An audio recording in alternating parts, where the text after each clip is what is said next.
আসসালামু আলাইকুম প্রিয় দর্শক, আজকের পর্বে বানিয়ে দেখাচ্ছি আলুর কাবাব। এটার স্বাদ একদম মাংসের মতো, খুবই মজার। বোঝার কায়দা নেই যেটা আলু দিয়ে বানানো, বানালেই বুঝতে পারবেন। যাদের ঘরে আলু আছে তারা খুব সহজে এটা বানিয়ে নিতে পারবেন। আর বাকি উপকরণগুলো তো সবসময় আমাদের ঘরে থাকেই। ভিডিওটি প্রথম থেকে শেষ পর্যন্ত দেখলেই বুঝতে পারবেন। আলুর কাবাব বানানোর জন্য আলু কিউব করে কেটে ফুটন্ত গরম পানিতে দিয়ে সেদ্ধ করে নিয়েছে। যখন আলুর পানি টেনে যাবে অথবা আলু সেদ্ধ হয়ে গেলে পানি ঝরিয়ে সমস্ত আলুগুলোকে গরম থাকতেই যে কোনো কিছুর সাহায্যে খুব ভালোভাবে ম্যাশ করে নিতে হবে। ঠান্ডা হওয়ার পর ম্যাশ করতে গেলে আলু কিন্তু দলা দলা থাকে, তাই গরম থাকতে এই কাজটি করে নিতে হবে।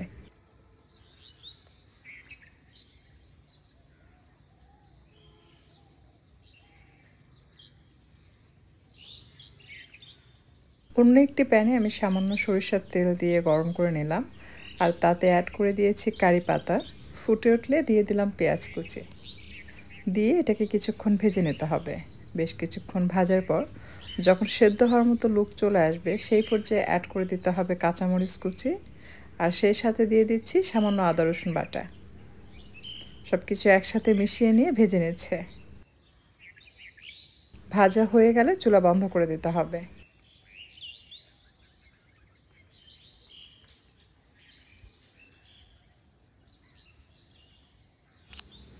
দেখুন আমি কিন্তু চুলা বন্ধ করে দিয়েছি।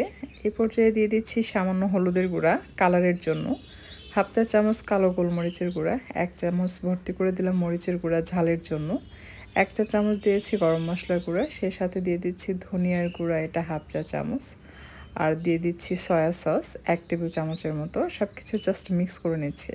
আপনি চাইলে এই গুঁড়া মশলা আলুর সাথেও মিক্স করে নিতে পারবেন, শুধু পেঁয়াজ আর কারি পাতাটা ভেজে নিলেই হবে। আর যদি মনে করেন এভাবে একই প্যানে সমস্ত মশলাগুলো মিক্স করে নিয়ে আলুর সাথে মিক্স করতে চান সেটাও করতে পারবেন। আবার যদি মনে করেন সেম প্যানে এই যে মশলার মধ্যে আলু দিয়ে একসাথে মিক্স করতে চান সেটাও করতে পারবেন। এই পর্যায়ে দিয়ে দিচ্ছি টমেটো সস, আর সেই সাথে দিয়ে দিলাম ফ্লেভারের জন্য ঘি। ঘিটা অবশ্যই দিবেন, আর যদি সম্ভব হয় এখানে পেঁয়াজের বেরেস্তা অবশ্যই অ্যাড করবেন। এতে করে এটা মাংসের ফ্লেভার পাওয়া যায় আর খুবই ভালো লাগে। সাথে আমি কিছুটা পুদিনা পাতা কুচি এবং কাঁচা পেঁয়াজ দিলাম, আর স্বাদমতো লবণ অবশ্যই দিয়ে নিতে হবে। আমি সব কিছু মিশিয়ে নিয়েছি।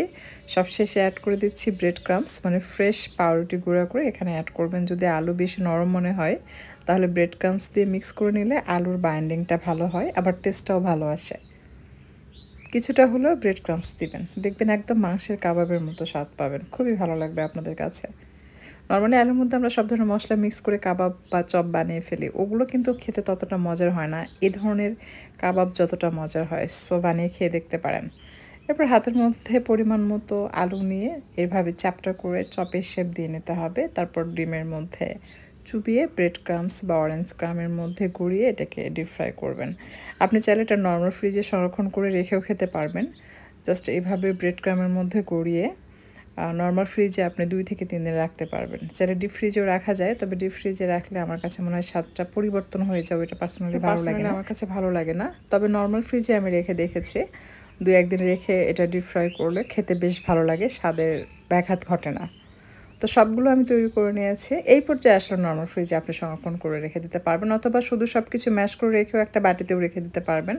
যখন ডিপ ফ্রাই করবেন সেই মুহূর্তে ডিমে চুবিয়ে ব্রেড ক্রাম্বসের মধ্যে গড়িয়ে ডিপ ফ্রাই করে নেবেন।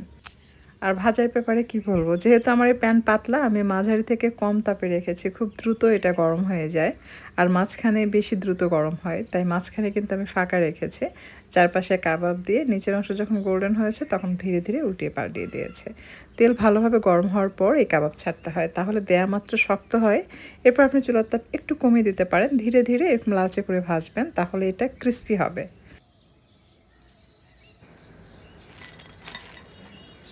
শব্দ শুনে নিশ্চয়ই বুঝতে পেরেছেন যে এটা যে কতটা মুচমুচে।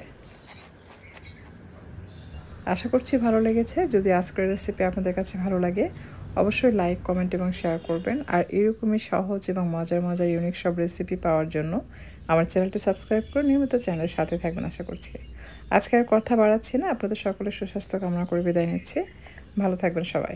আর হ্যাঁ, যারা ফেসবুক পেজ থেকে আমার ভিডিওটি দেখছেন তারা অবশ্যই আমার ইউটিউব চ্যানেল ফলো করবেন, কারণ আমি ইউটিউব চ্যানেলে কিন্তু সবার আগে ভিডিও আপলোড দিয়ে থাকি, এরপর আমি আমার বিভিন্ন পেজে ভিডিওগুলো শেয়ার করে থাকি।